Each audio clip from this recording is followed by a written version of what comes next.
And welcome back to another episode of On Coaching with myself, Steve Magness, and my good buddy, John Marcus. John, we are through another championship season indoors, whether that's NCAA or, professional. Yep. And we're on to the big show, outdoors. Yep. So. And this is episode 50, 50. We've been doing this for just over 2 years. Dang, are we that old yet? Yeah, so thank you to the longtime listeners, new listeners, if you're just joining us, or if you've been joining us for 2 straight years. Thank you. Hey, if anyone is still listening from episode 1, please tweet at us. Tweet at us. Who are our OG listeners? I want to know if you hear this, if you listen to episode 1 in January, like late January 2015 to now, tweet at us. Because you know what? Maybe we'll send you something real nice. If you've been OG. Or as they say in the gangster rap world, my day one boys / girl. Man, you're down with everything. I just came back from the dirty Southwest, man. I've been in Albuquerque, Phoenix, so you know what? Shout out to the people in the hood keeping it real. There you go. Do you remember how this podcast started? I do. I believe we were in Fayetteville, Arkansas, of all places, during the NCAA West Regional Prelim, or whatever that meet's called. I don't know. The meet where all you can do is screw up meet. And we were like, you know what? We should record our weekly conversations that we'd have with each other, where we do what we do now. Call each other up and be like, man, struggling with this, struggling with this. I don't know what I'm doing. Do you know what you're doing? Well, maybe. How about this for you? What does science say? What does philosophy say? Okay, thanks. You gotta love how and that's the truth. And while we're reminiscing, it's just funny to look back and see how far we've come, or maybe not how far we've come. But to see the origins of something that just starts out as a conversation and molds into these, weekly, bi-weekly talks of us kind of rambling on these topics. And really, it's been a way to clarify thinking. And if I could suggest anything for any of you guys still listening, it's find someone who you can just talk things through with. Because it's these conversations. You guys wouldn't believe that after John and I finish these, that I go back in my notebook and I'm like, remember this, like implement this, like change this. Yeah, same. And it's just through conversations. I have an old saying, like, coaching comes from conversations, because a lot of times we just kind of mindlessly do what we've always done and what we've been taught to do without really putting that deep consideration to it. And conversations bring out those assumptions that we sometimes overlook. True. And context is everything. And I think we get sometimes caught on a coaching island because it's a competitive endeavor. And I have the secret recipe. You have the secret recipe. I'm trying to beat you. And I got to give a shout out to, two people, or I guess two people in one organization, or one person, one organization, is in the Portland area. A coach, Thor Espen, who works at Wilsonville High School, has taken upon himself to create a monthly coaching social where all the high school coaches and even college coaches are invited as well. Get together and just talk shop, just, over some beers, some coffee, whatever. And once a month he sends out an email and says, hey guys, let's get together. And he's had, a very regular attendance. And I think everyone's gotten better from that experience, just the dialogue. And then 2, shout out to Altus down in Phoenix, where I just came back from the apprentice coach program, and seeing, how they're coaching in the context, seeing practice day in and day out, being at track practice, seeing how they're, executing programming, how they're dealing with problems, how they're communicating with athletes, how they're communicating with each other, and how they are applying world-class principles with these athletes, where they are Olympic medalists or, people who are trying to get to the next step or next level, was very refreshing to see, because I definitely had some reservations or some, curiosities based on isolated things I saw in the social media ether, but it doesn't translate unless you're there in person, seeing it in context. And, the value of that experience, and here I am, trying to provide this hype for Altus is, but well intended, is you seeing again that context and having it be open ended, and you being afforded the opportunity to make the most of it. And there's no certification, there's no credential. It is a good chunk of change for the week, but it's well spent if you try to maximize your return and your investment, and you're there inquiring, asking questions, and really trying to get the most out of it. I equate it to, you get the most value out of it like you would a PhD seminar if you're coming with a little bit of experience trying to say, okay, let me see what's being applied here, be very inquisitive and respectful, and try to have a super open mind and not come with any judgments, and then see, okay, what principles am I applying? What could I apply? What do I still have reservations about? And just the staff there was very open to answer a lot of questions. I had a lot of questions, but that to me is the value of that type of experience, is the context of it, because you got to see practice for 5 days a week, and then you got to go in and talk shop. And that's, Steve and I always say, it's like we have these coaches clinics or conferences where all the coaches get together in isolation, give PowerPoints, or, shoot the shit over a cup of coffee or some beers at night. And that provides a little bit of value for sure. But I took a lot of value from seeing coaches coaching. And that to me is a really juicy opportunity that Steve and I have been talking about offline that we might have more information about in the coming weeks. So keep your ears peeled. Man, look at you. You're just teasing the you're like a real radio host now. I'm giving the people what they want. You're just teasing, man. You're a pro at this. Here I am, amateur hour over here. Yes, amateur hour, and you're the one who has 2 books. Man, I gotta get my book out. I can write. They never said I could talk. That's the key. It's true. Everyone has different talents. Yeah, that's why you're on this one, to carry the load so much. See, I just have you here to carry the load in my talking, and then I have Brad here to carry the load in my writing, and then I sit back and I don't do anything. Your leg on a DMR, like 1 lap, that's easy. All right, I got this guy who's running the 12 to start me off, and I got this good anchor for the mile who's going to carry the load. Exactly. Oh man. All right. Well, on to our 50th topic. Coaching Person and not coaching the work. So, what does that mean? Why don't you start off and give us your thoughts, and then I'll tell you what I think about it. So, the genesis of this epiphany that I had, that I tweeted out the other night, was this question of, are you coaching the work or are you coaching the person? And this was coming off of an intersection of many things. The USA Indoor Champs in Albuquerque, my time at Altus, and a really poignant, conversation with a mentor and friend, Vernon Gambetta, who is, a fan and regular guest on this podcast. So the confluence of all of those factors made me realize, wait, we spend so much time in our community talking about programming, splits, the work, these numbers, like these are the main things that matter. But what ends up happening is we get to a championship like at USA's or NCA's, and even though these people have amazing numbers behind them, let's say, for example, and again, this is no trolling and no hate, Ezra Chesrek in the men's mile, the Texas A&M gal in the women's 800, they set the collegiate record, the fastest collegians ever indoors, and yet neither of them won their marquee event. And so it's not because of bad coaching, because they have amazing coaches, amazing programming, amazing, facilities and resources, amazing everything.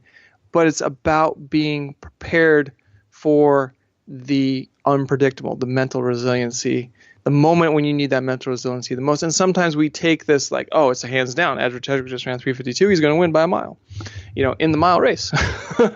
But and time again, that doesn't happen. And how many athletes do you have as a coach, or if you as an athlete, you're so well prepared? I've been doing the best workouts of my life, the most intensity, density, consistently with no hiccups. I'm ready to go. Everything is showing me I'm ready to rock and roll. PRs up the yin yang, amazing workouts.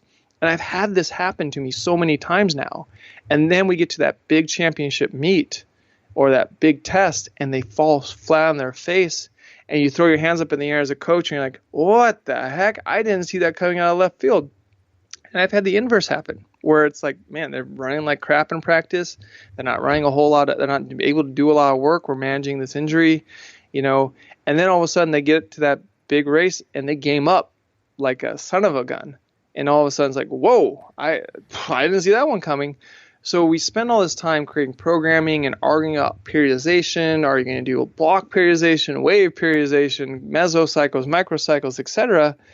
But we forget to coach the person for the crucible of the moments that they're coming to grips with. And that, I think, is the soft side, the soft science, where there's not a lot of like definitive numbers behind, and you don't get that comfort to be like, oh, well, I've done this many reps at this many paces, or I've done this much volume, or everything's gone to my plan. But my favorite quote that came to mind when thinking about all this is, we make plans and God laughs. And so really what we're trying to do is figure out how to create that mental aptitude and resiliency in that moment. And I'll give a quick aside here. I was at Altus and I was watching Jasmine Todd, the female sprinter who many might know from Oregon.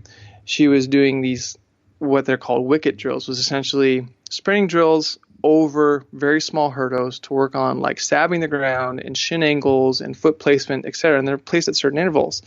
And so she starts her wicket drill, and shin angles and force application is very important for sprinters.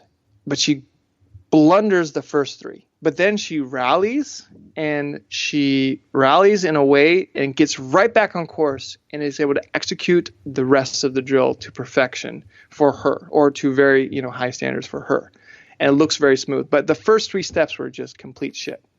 So she goes over to Dan Path, who is kind of like coach emeritus and just kind of coaching everyone as he sees. And Dan talks to her, because her main coach, Stu McMillan's like, go see Dan. And Dan's like, hey, great job. And she's like, what do you mean? I screwed up royally on the first three. And he's like, well, life's not a Hollywood movie. It's not a Disney fairy tale. It's not perfect. It's not cultured. It's how you play chess that matters. And when your queen gets taken in the first 5 moves, you can still win the game if you want.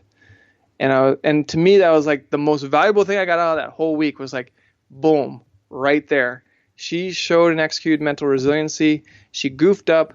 The numbers would say, coaching the work would say, you should stop the drill because you messed up on the first 3 steps. But you might, as a sprinter, mess up out the blocks in your first 3 steps in your start. As a distance runner, you might get boxed in and be like, oh my God, I got boxed in. What are we going to do? So understanding like that was a teachable and coachable moment for the person to say, hey, you did a really good job recuperating and rebounding.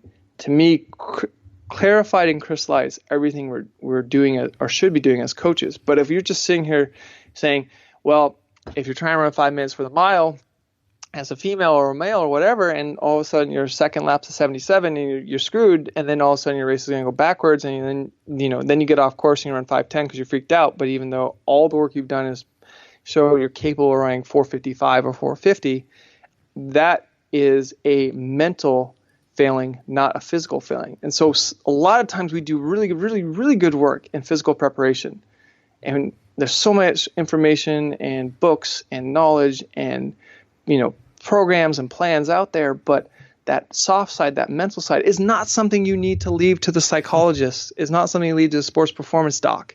You as a coach need to take responsibility and make sure you're preparing your athletes to be resilient in that critical moment, because they will face it. Well, I'll take it a step farther and say that each workout shouldn't just have a physical goal, but it should have a mental goal. And what I mean by that is when you're programming is you have to consider like the psychological aspect of the workout. Is it what kind of position is the workout putting them in?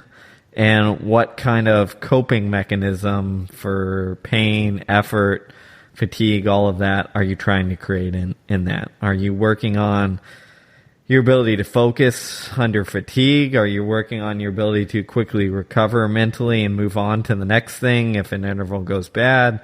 Are you working on, even fading hard during the workout and having to rebound and come back?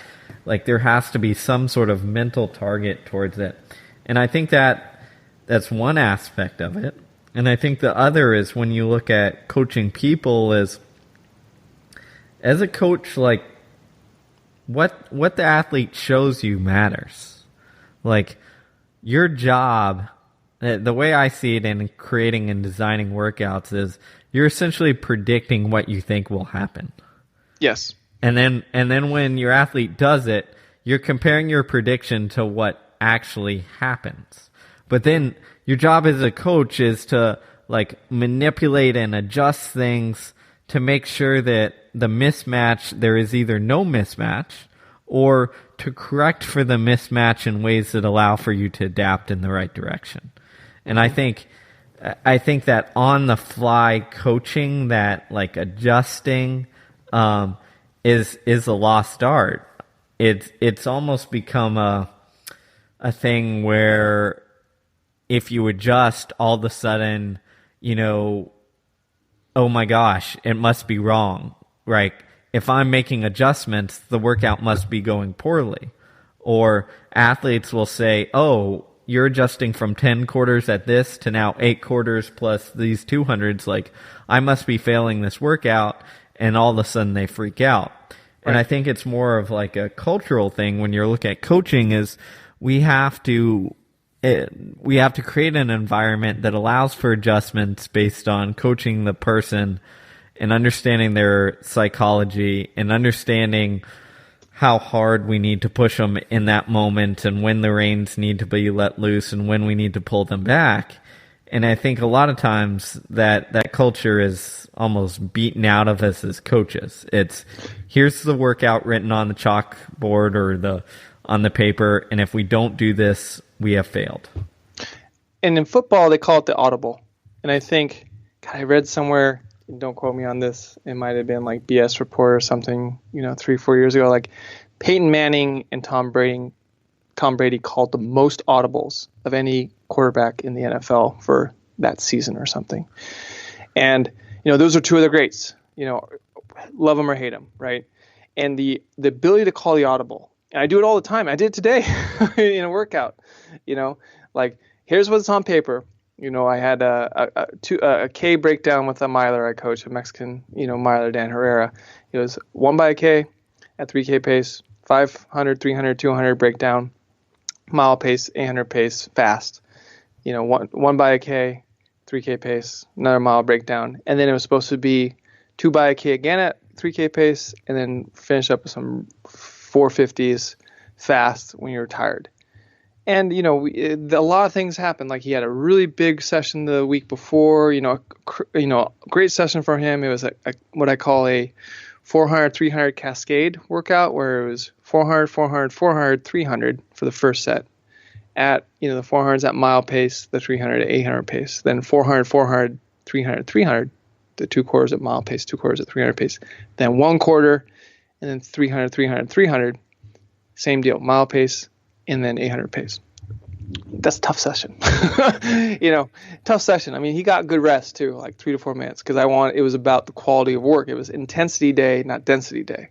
But that's a tough cascade to do. And he nailed it. Flying colors, man. Like, I was like, whoa, good for you, dude. And I wasn't even there. I was, in Albuquerque coaching at the USA Championships, like with a couple, middle distance gals. And then he was able to, couple it with a nice roll-on workout, get some lactate dynamics going, 500 meters at 3K pace, 100 meter jog, doing a series of that. And then we did, a long run with some true fartleks in the long run. And I mean, it was this, what I call a medium dig cycle, like a lot of density of work and intensity of work in a condensed, period of time. Plus we had spring forward. So we lost an hour of sleep. A lot of things happened. And I mean, we took very judicious rest. But today he was at the track and it was like, all right, man, you're looking good. It's hard. I get it. It's supposed to be hard, but this is supposed to be a moderate mixed pace session. But after, what I sometimes time is how much time the athlete's taking on their hands and knees to catch their breath after they get in that anaerobic zone. And he was starting to, take 30 seconds instead of what's normal for him is about 10 to 18 seconds, and so that told me like he's on his hands and knees trying to catch his breath. And I know a lot of coaches are like, oh, don't do that, but that is a really key observation that you can have as a coach. And I actually timed that more than I timed the interval of what he was racing. Let me jump in, because I think this is a very important message, is things like putting your hands on your knees, even falling to the ground, or just walking around with hands on hips or hands overhead, or just body language shrugging. Like, those are all signals, right? Mm-hmm. Yes. And I think what people and coaches a lot of times miss is, you hear the hands on your knees. There's no air down there. Stand up. Well, if you know like the physiology of why that, why you need to step back and ask, why does every single person after a hard anaerobic thing have the tendency to want to do that?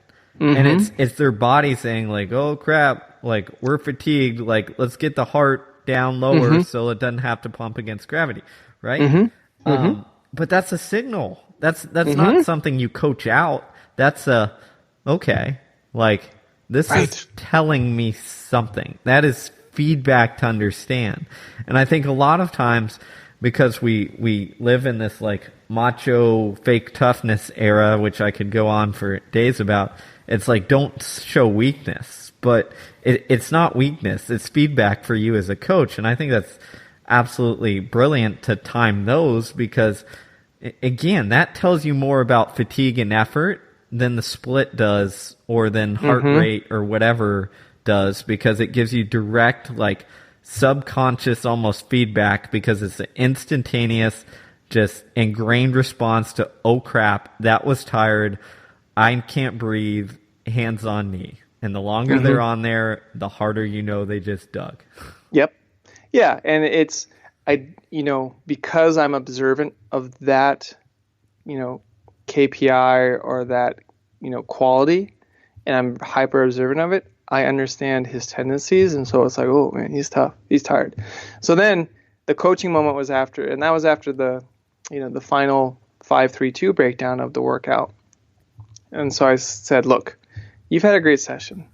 You've had a great week of training the week before. Like, you're on some next level shit right now. You can either do one of two things, because you're not finishing the session, because that'd just be futile. This isn't a toughness exercise. It's either we cut it now and you're good, or if you want, you can run a 1 times 1K to the best that you can run it right now. And all I want is your best. I'm not even give you a time. I'm not going to call splits. I'm going to take the watch away, and you can run to the best that you can run it in this fatigue state. That will help you then be more confident to run your best when you are fatigued in a race unexpectedly for a mile, or if you travel overseas and you're like, oh, I just feel crappy. And instead of being like, I happen, whatever my level of success is or my level of preconceived good is, and then being so like numbers oriented, today I was like, just run your best for right now. And if you're up to that challenge, take it. And if you're not, don't, because, there's no point to take this challenge if you're not up to it, and you don't want to, if you're not curious to explore and see. And he took it. Like, he put on his spikes. He was changed out flats. He's like, all right, I'm rolling. And I said, great. I didn't call any splits. And he was hitting about, 344 to 343 for his Ks before that. And there was just a very stern headwind on the back straightaway. And the guy ran 337, like by himself, like with high school kids walking across the track because it was lunch hour, but he was, because I framed it in the give me your best, or here's an opportunity to be curious about seeing what your best is, get after it. And had I been like, oh, well, you got to run the rest of the workout and we get to these 150s, and he's going to do it because he's an elite athlete and he trusts me, and he's going to oblige if I say we have to do it like that. But I made that critical distinction. That's like, it's just not worth wasting that bullet because of everything that preceded all the work he did that preceded today, and then where we want him to springboard and be ready to get after in the next couple weeks of preparation before he starts racing again. And that, as a coach, is knowing the person, because I know his body language, I know him, I know the language I'm using, and I also know the language I'm using to counterbalance or to just extinguish his own language about what he thinks he needs to do to be good, to be an international competitor. Right. And I think that's the part that a lot of people miss, is that, like, you have to know, you almost have to, like, to a degree, get in athletes' heads, like, understand what they're thinking, understand the, like, compensation points, the coping mechanisms, the internal voice that they give themselves, and, like, predict that as coaches, to understand, like, hey, if I cut this workout short, what will, this person think? If I make this adjustment, what will this person think?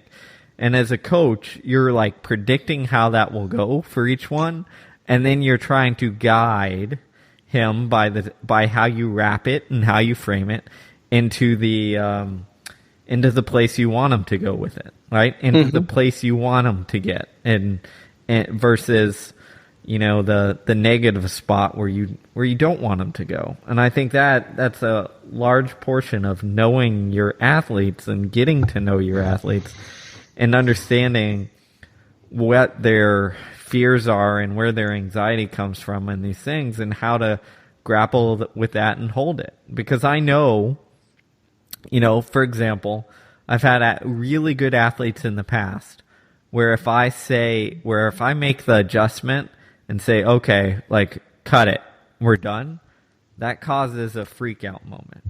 Right. Right? Mm-hmm. So you don't do that. Right? Yeah. No.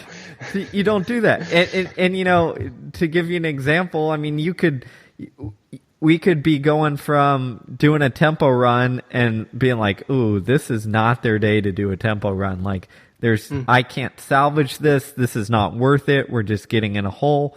So what do? Okay, tempo run. We're not going to just go rest and get it in because this person will freak out and I need to frame this correctly. All right, let's go do some short sprints up a hill and get some Excel work, which works an entirely different nervous system. So hopefully they're okay with it. And they feel like, okay, I'm getting in work, even though it's not, what was prescribed, it's work.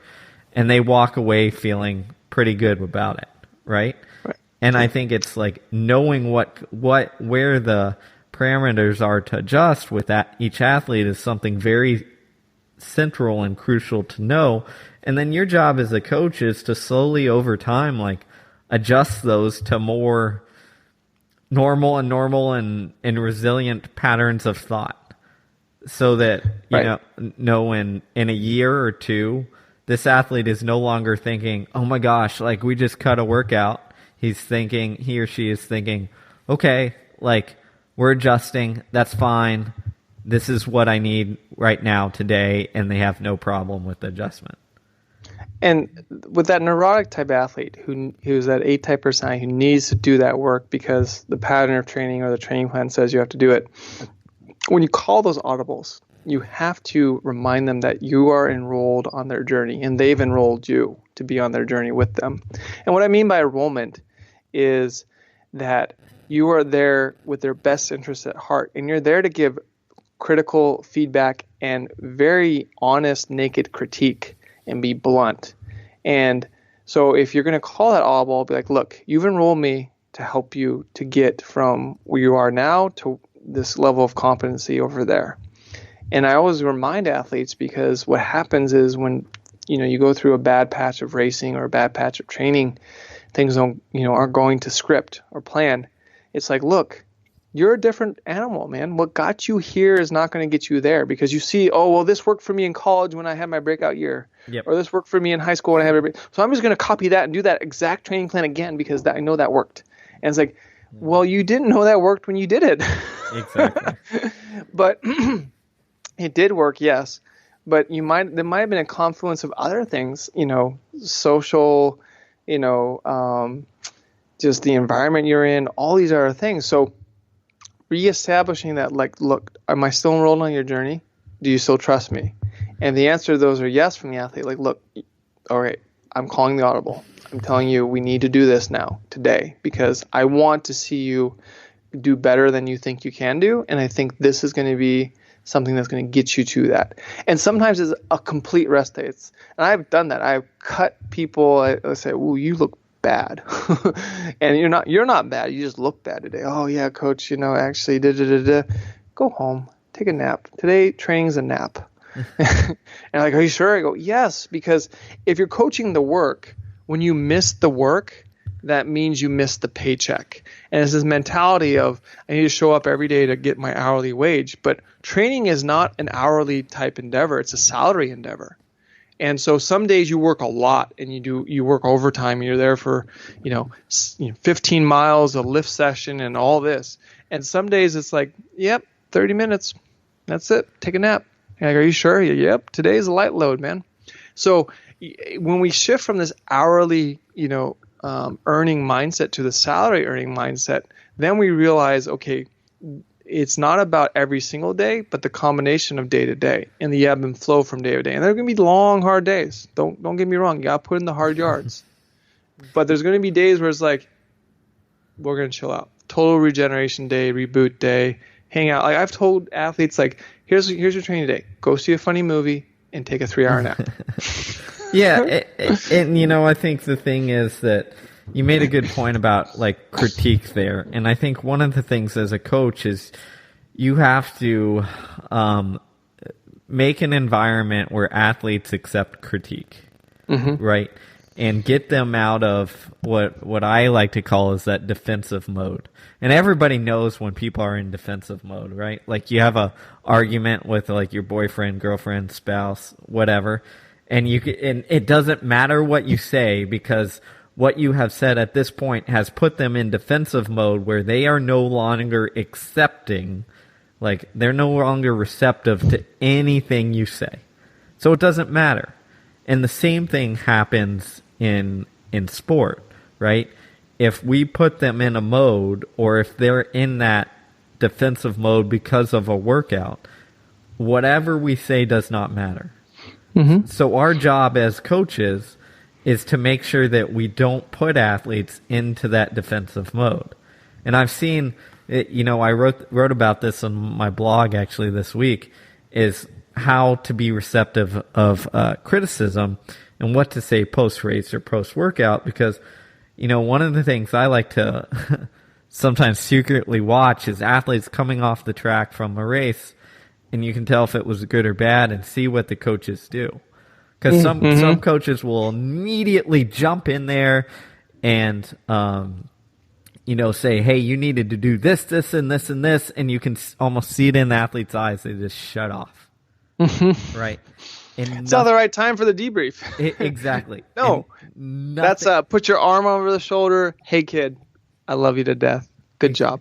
Exactly. And nothing goes through. And, one of the coaches, forgive me, I'm bad with names right now, but messaged me on Facebook and said, hey, like, I know one of my friends actually who coaches women gives a tape recorder to the women, like after they race and says, hey, record your thoughts. I'm going to listen to them tomorrow. Like just free thought it after this. And I thought that was like a brilliant way to get like this emotional like debrief for the athlete without like the pressure of the coach there. But I think that that's one of these spots that we sometimes underestimate is like, how do you take criticism? How do you give it as a coach, and what is the timing of it? Because there's some really cool studies to bring in, a little bit of science, since that's apparently what I do. Yeah. That if it's taken as a negative, you have a decrease in testosterone, right? And an increase in cortisol. If criticism is taken as a positive, you have an increase in testosterone, decrease in cortisol. So you're actually impacting things on a biochemical hormonal level, which is fascinating, right? But it makes sense. So I think that's one of the things is where, when you're coaching people, when you're coaching the person and not coaching the work as you framed it, like when you're coaching the person and see them as a human being and not just like, oh, you're this person who was supposed to run 4:05 for the mile and you ran 4:10, so I'm going to correct you and tell you why you didn't run 4:05 in this moment as soon as I can, because I'm going to use this to vent my own emotional feelings. then you're failing as a coach. Without a doubt. Athletes are people, not robots. And yet we tend to think, because someone might have done some bravo performance somewhere, ran this stellar mark, this record of sorts, that they're extraordinary. The reality is everyone is an ordinary person. And famous people are people who are known for what they do, not who they are. And that's a very perverse, weird thing, because they're ordinary people just like the rest of us. They put on one leg, one pant at a time, one pant, one leg at a time. They defecate like the rest of us. They're ordinary people. Life is messy for them. But we put people on these pedestals. And when you realize that, and you realize, okay, they figure out how to do an extraordinary thing that they're known for, you understand that most people who are celebrities or famous are weird because they don't know how to replicate it because they're ordinary people like you and me. And that's the thing a coach needs to know about an athlete. They're an ordinary person who might have done an extraordinary thing. And our job is to help prepare them, polish them, callous them to deal with the realities of when post extraordinary thing, they do ordinary things. And to help them see the path that got them to that extraordinary capacity and say, hey, look, sometimes you're going to do extraordinary, but a lot of times you're going to do ordinary, and that's okay. That's fine. It's going to happen. You're an ordinary person just like me. And that humility and that generosity and that vulnerability is very, very key to bring into your practice. And the debrief, like to echo Steve a little bit here, it's very critical when and where you place it, because you want the monkey mind, as they say in Buddhism, that you want to just address it right away. I have a rule of I take a week after a championship meet to debrief with my athletes because they need space. They need a buffer. They need to come off the emotional high after a championship endeavor, and so do I. And 9 times out of 10, right after, like there's all these emotions, especially when they fail and they don't do well, or they don't, get to the podium, or they expected to do well. And I just say, look, make better art. Just that's all it is. Make better art. We went here, we went to the market, we went to the public fair, and we went to this championship, and it wasn't good. So now we need to go back and figure out how to make better art. That's on you. You got the feedback. I got the feedback. We need you to make better art. Yeah. I don't know how we're going to do that right now, but that's what we have to do. Well, in his book, Matthew Crawford, what's the book? The World Beyond Your Head. Yes. Yeah, his second book. His second book, which is a fascinating read. Highly suggest it because it makes you think. But in there, I was reviewing. My suggestion, though, is read Zen and the Art of Motorcycle Maintenance before you read Crawford, because Crawford is somewhat of a modern echo of. I would agree with that. Pickstrom. So. 100%. That's the order I read them in. So I apparently stumbled upon doing it correctly. There you go. But in there, he talks about experience and criticism. And his kind of view, and I wish I had the quote in front of me. I'll throw it in the podcast notes. But his view is that a critique is necessary to take an experience from a momentary experience that kind of comes through and then fades away and then we forget about it, to taking that to a cemented experience, something that we actually feel, know, experience, can recall, and more importantly, can transfer into something usable down the line. Like it becomes something that we use. And what kind of cements that transition from that kind of acute experience to the cemented experience is being critical, is a critique of the performance, whatever the performance was doing. And his point is that when we critique, we internalize the story that we're telling from the performance and what went right and what went wrong, and internalizing that so it's usable.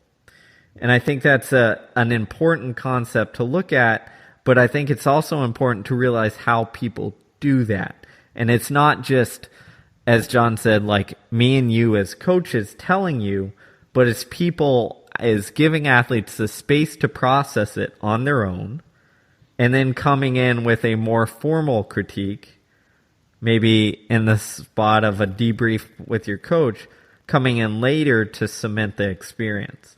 And I think often what happens is we don't allow people to process what they went through, and then we jump in with these corrections right away, and those corrections can't be tied to that experience because there's no story behind it. The athlete hasn't like cemented it in his head with his own criticism. If that makes sense at all. It does. And I think you need to know the right questions to ask. And I stole these questions from Dan Path because he articulated them very concisely. And the 3 questions are, after a major competition or even a season is, 1, what did you want to achieve? And then what was your mindset? 2, what actually happened? And then 3, what caused the gap between what you wanted to achieve and what happened? And if there was a gap, whether it's a negative gap or a positive gap, maybe you were like, hey, I wanted a PR and I ended up winning the state title. Okay, great. That's a good gap. Or it's like, hey, I wanted to win the state title and I didn't even make it a state. So because as a coach, we so much want to talk and give our 2 cents and make course correct and say, hey, here's what you need to do. But you need to shut up and just let the athlete talk, because what that athlete will unfold with those kind of 3 questions will then allow you to springboard to those areas of opportunity on how to coach that person. Where I go from there is like, okay, well, what are some major holes you see in your training? Other questions are like, what did you learn from this competition that you would not have learned had you not done the competition? What are you doing really well? Where do you need to improve on? And then you as a coach just ask the questions, leave it open-ended, and let the athlete respond. And you can do that in person. I prefer breaking bread, over a meal and having it be a conversation rather than an interview in an office with a desk separating us or something of that matter, where we're actually eating and conversing and having a good time. Or, if you don't have that luxury on that time, you can have it be like a Google form or whatever, or an email or something. But those questions are critical because that's allowing the athlete to tell you what their thought and intentions were, how they perceived it, and where they think the errors are. And I tell you, like 9 times out of 10, most people come to me when I'm saying what caused the gap. It's a physical thing. Oh, preparation wasn't good. Oh, I should have done more speed work. I should have done, more of this, more of that. And 9 times out of 10, that's not the answer. But it shows us the solution pattern they're trying to create is a physical solution pattern when they're really, primitive in understanding the fact that's a mental resiliency opportunity. Because I'm right there with everyone in the camp of failure. Like I had 2 really good middle distance women go to Albuquerque, and they made the final, and then they were just ineffective in the final, last or near last in the final. And not because they're not good. They're good. They're talented. They have the goods. But they shot their emotional bullet in the prelim, and we didn't have an effective coping mechanisms or regenerative or reboot mechanisms in place for them to come down and kind of shut off. If you want to get sciencey, I'll compliment Steve here with the sympathetic nervous system and get more parasympathetic to allow themselves to reboot and re-energize. So they were, both of them expressed, I couldn't get to sleep that night. My adrenals were like really high, like my energy, I didn't get to, or I had a rough time sleeping. And then they just felt emotionally fried the next day because it's finals, or it's prelims and finals. And then they just didn't have it, even though physically they were both in the best shape of their life. They had PR'd more races than not, and almost every race indoor. They were able to do more density and intensity than ever. Physically, they were ready to go. But what crystallized to me in that moment was like, oh, crap. Like, we can get people physically really well prepared, but if they're not mentally and emotionally ready to like rebound and be resilient, and I haven't addressed those coping mechanisms, so what? Who cares? It's going to mean they're going to be super ineffective, as proof in that pudding. Versus the flip side is, another fun story, Ben Blankenship, he pulled the 2 mile, 1 mile double at Albuquerque, and he got rocked in the 2 mile as everyone else did by Paul Chelimo. And I'm sitting there talking to one of my athletes, and his camp's really, where he had his stuff was really close to mine. He comes in after his 2 mile. starts dry heaving and vomiting in a trash can for 5 straight minutes. Just like the athlete I was talking with, she like walked away. Her face was getting all pale. Like, I can't be around that. And vomiting, dry heaving, like it's intense. And he had the mental clarity and resiliency to game up the next day and win the indoor mile. I mean, come on. Like, that's awesome. Most people would like cut it and say, oh, I'm not even lining up. But here he is just like yakking everything. And he's like, you know what? I'm going to show up and I'm going to get after it in that mile the next day. So there you see the very delicate dance between being mentally prepared and physically, prepared or physically resilient. Because I remind everyone, you'll never be ready. We'll never be ready. We're never ready for our first marriage. We're never ready for for women to give birth to our first child, and even both parents to raise our first child, to buy our first house, to go. You're never ready for that. All you can do is be prepared to the best of your ability. And being prepared to the best of ability is 1 part physical, 2 parts mental. And how many times have we had this athlete or athletes who are like the grittiest, toughest, just competitive little snots who are like, yeah, they run 30 miles a week. They don't do a long run, but man, they're always sticking their nose in it and they're a factor. Versus that other like neurotic athlete who's like, yeah, they run 60 miles a week, a long run, do all this stuff, foam roll, stretch, and do everything perfect to a T. And then when things go off script in a race, in a championship race, they just completely wilt.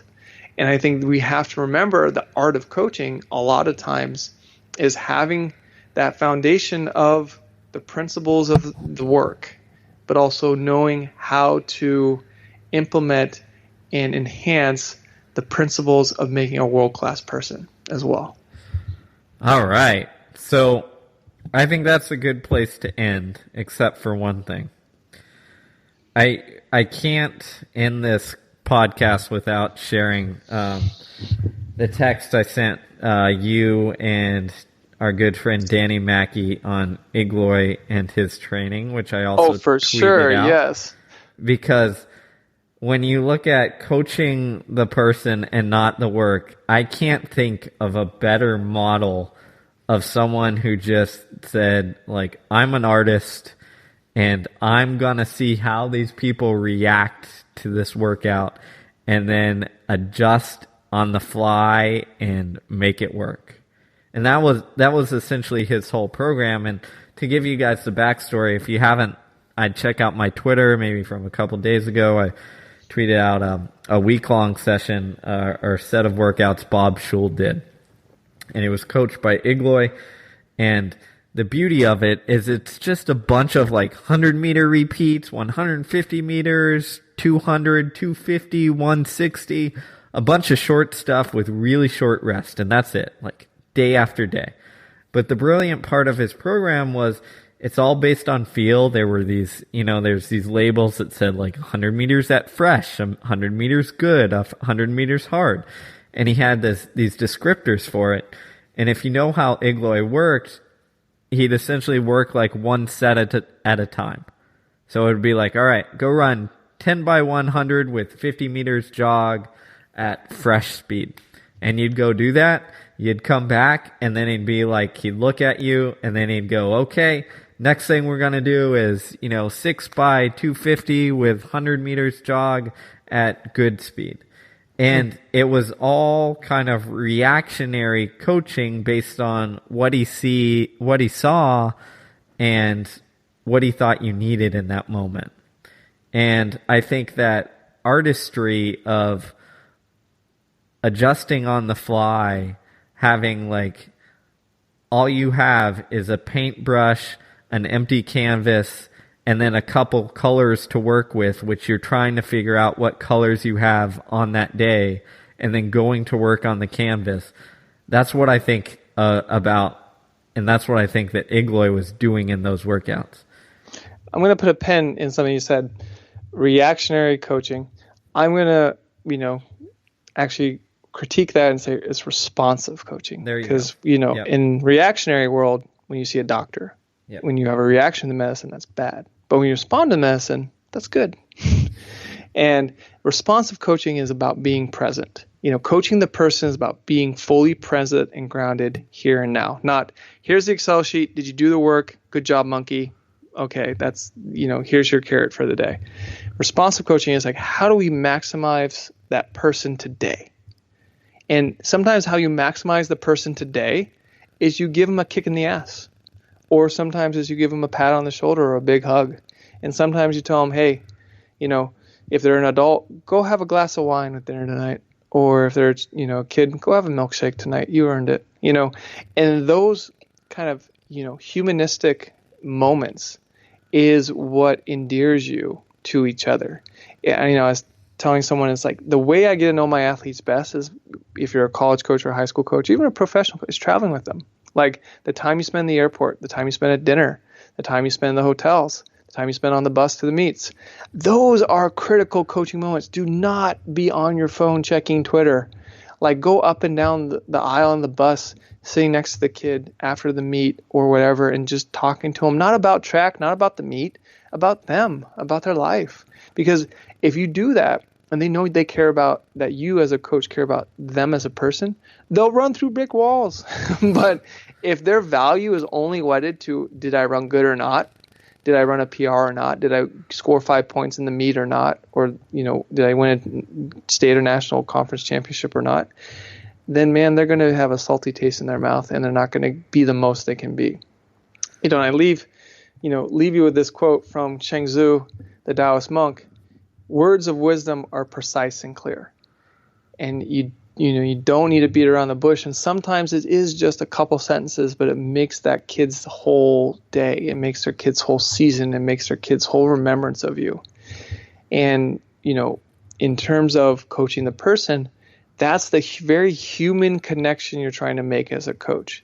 And I don't care if you have 80 kids on the cross country team and it's just you and 2 volunteer assistants. And I don't care if it's, you have 10 elite professional athletes and it's just you and you got to manage all these egos and personalities. But that is where it's at, is coaching that person precisely and clearly with that wisdom that we're going to enhance you as a human being. Because then they'll know, no matter what happens, if coach can watch me and be like, oh, coach, I gave it my best, and coach will be like, yep, you did. Great job, kiddo. You got 5th, but you gave your best. Like, that's what it's about. It's not participating. It's not like I showed up and I went through the motions. It's I showed up and I gave it everything and I spilled my heart out on the track. That is what we should be championing. That's what the medal should be, not participation medals. Did I give my best medals? So, going back again to our central theme here, that's what Igloy was brilliant at, is there was no map for those guys. Igloy, cursory, Lydiard, they were just like, hey, how do I respond to the type of animals and constraints I have? They could only run on the track in, Compton and Los Angeles at USC. You're not going to go run out, anywhere else. All right. But Bob Schul would do 10 miles on the track, but doing this fartlek. And it's funny you mentioned that, Steve, because I talked to Vern earlier, and he's like, yeah, I wonder what happened to real fartlek. Why did people get away from it? Why are people doing steady states and these controlled tempo runs? And I think that's the thing. And I was telling Vern, I think it's just a control thing, man. Because fartlek forces the coach to abdicate the control. It forces the athlete to take control. If you're saying I want hard or I want fresh, then the athlete has to get really in sync. And then when the athlete gets really in sync with who they are, that's where the magic happens. That's where a Gary Lindgren happens. It's I just ran a lot and I just pushed the pace as hard as I could from step 1. We remember those legends, but I don't remember the kid who got 5th at NCAAs in 6 and who broke 4. I don't know. I can't remember that person, even though they might have had the most prescriptive, intelligent, methodical training plan in the world. Kudos to you for getting 6 in 2004 or whatever. I don't remember. I was never that good, but now fast forward many years later, so what? Seriously. But you tell those stories as a coach or as a culture about those people who transcended the supposed limits, who kind of danced on the fringes. Well, because I can tell you the most exciting NCAA athletes ever that I'm like, whoa, they made a big stink and a big impact and a big upset, and they weren't supposed to do that. That's pretty cool. And the only way you get through those breakthroughs, those limits, is by kind of forsaking the control. I think a lot of people fall back on control, and I know we're trying to wrap up here, but a lot of people fall back on the control because it feels good. It satisfies you. It gives you some sense that you have some influence on performance when you probably don't in that moment, right? But, it's only when you kind of let yourself go that you can do some crazy stuff and actually approach your limit. So I think that lesson, and fartleks are great at creating that internal ability to pay attention to how you feel and translate that into performance gains in the race, that I think is a skill that needs to be developed. I think a lot of people actually hold themselves back by paying attention to watches and clocks and all that stuff because they freak out if they see it's too fast, versus just being all right, I feel good, let's ride it, which I'm sure is a whole nother topic. But yeah, and psychology, you hit on it. It's, there's two fundamental perspectives that if you engage in, really, skirt off depression and a whole lot of other depressive cognitive disorders. And one of them is a sense of gratitude, and the other is a sense of curiosity. So if you shift your language from I have to hit this pace to I get to hit this pace. It's a privilege. Coach thinks I can run this fast. That's exciting. And then also you couple it with a curiosity to, let me see if I can do this. We're gonna just see if I can do this. No win, no loss. I'm gonna go out. I'm gonna try to do it because I'm gonna, see if I can actualize this. If you come with that perspective, you're more likely to have that transcendent moment or that moment of breakthrough versus, I have to run this workout, or coach says I have to run this pace. I have to. And more and more I've been curating and coaching my athletes to have that, attitude of gratitude and that curiosity blended together. Because when you have an attitude of gratitude, you're thankful for the challenge, you're thankful for the opportunity, you're thankful for the moment, you're thankful for it all. And then you're able to do more with less, as they say. And when you're curious, you're able to explore, because there is no set preconceived endpoint of successful or notion that you have to do this. You're going to say, I'm going to try this and let's see what happens. And that's what fartlek running is. And that's what all the coaches in the 50s, 60s, and 70s, before there's this whole industry of sports science to back up their philosophies of why it worked, were successful because they were just curious. Curiosity is king. So if you learn anything from this 50th episode, it's be curious and give a shit about your athletes. And that Steve always wants to keep them short and sweet, and I want to go long for him. So here's a good ending point in the middle of that. Hey man, it's 2 hours later on my frame, so I've got. Well, we gotta give the people what they want. So shout out to everybody who's been a fan. Shout out to everyone, our number 1 fan. Shout out to our number 2 fan. Shout out to our number, hopefully we have 100 fans, to you too. The brilliant part of this is we have no idea. We just send these out into the ether, and someone randomly shows up at a meet and says, hey, I listened to your stuff. And I'm like, all right, sweet. And it means a lot because it's flattering, and it is flattering, but it's also, I'm very thankful and very grateful that people listen and take things to heart that we discuss. And two, please, critique is welcome. If you're a listener and you want to know a little bit something about a topic, we are not on an ivory, tower. Let us know, and we'll chew on whatever topic as best as we can. Because again, this is, to me, I believe information in the, internet age should spread. It should be viral, readily available, for free, no paywall. And we're going to continue for as long as I'm on this thing to give it to you for free at no cost, but just your time. So thank you. Yep. No, we're coaches. We can't make money. So that's true. We took the vow of poverty. That's right. Coach vow of poverty. Yes. Oh, man. All right. Well, thanks everyone for listening. We really appreciate it.